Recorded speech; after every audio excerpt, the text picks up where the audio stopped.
من خودم فهمیدم که آرامش در پیدا کردن جواب نیست. زمان آرامش پیدا میکنی که همه چیز به الله متعال بسپاری. همون لحظه آرام میشی، حتی اگر هنوز هیچ چیز درست نشده باشه. اگر یک کارم شروع میکنی.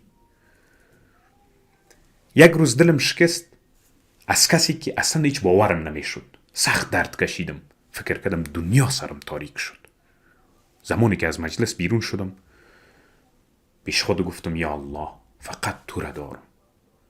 اما لحظه فهمیدم که خدا گاه اجازه میده که کسی تو را اذیت بکنه تا که بفهمی که هیچ کس بجز او پناهش نیست. اما در حقیقت دعوتی بود. نزدیک شدن به خدا. به خدا باور کنین گاهی سکوت بعد از شکستن بلندترین فریاد است پیش الله متعال. اما من یاد گرفتم فریاد نزنم، فقط به آسمان نگاه کنم و بگویم خدایا ما به تو سپردمش.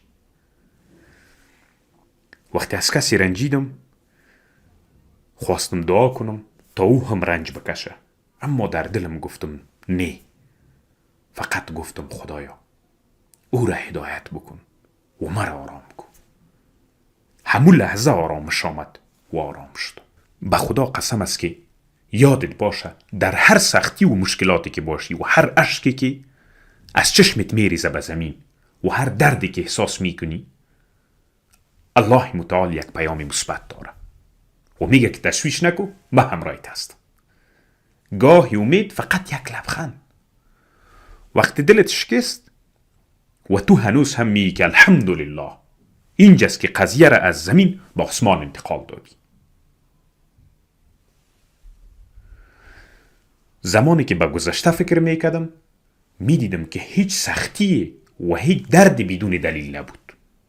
هر دردی که کشیده بودم و از هر مسیری که رفته بودم و نرسیده بودم، البته اهدافی که در زندگی داشتم و سختی و درد کشیدم، مرا امو سختی و درد آماده آرامش امروز کرده بود. روزی رسید که از گریه خسته شدم. چیخ زدم و فقط گفتم یا الله هر چی که تو بخوایی. همون روز دلم آرام شد، چون آرامش وقتی تسلیم شدی تازه آغاز شدی.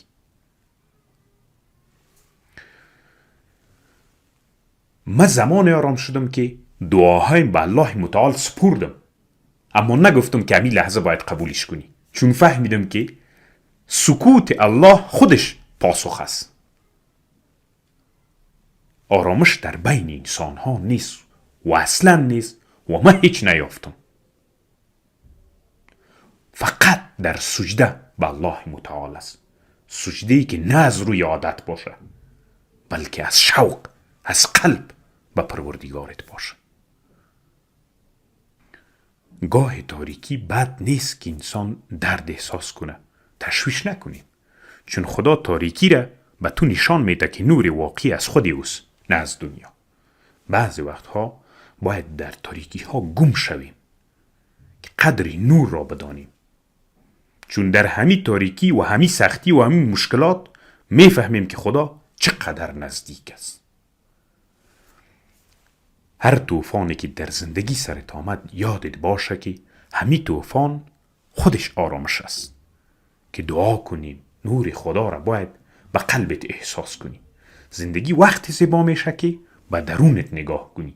یعنی بعضی وقت باید راهت گم کنی که مسیر نور الهی را پیدا کنی، او تو را راهنمایی بکنه.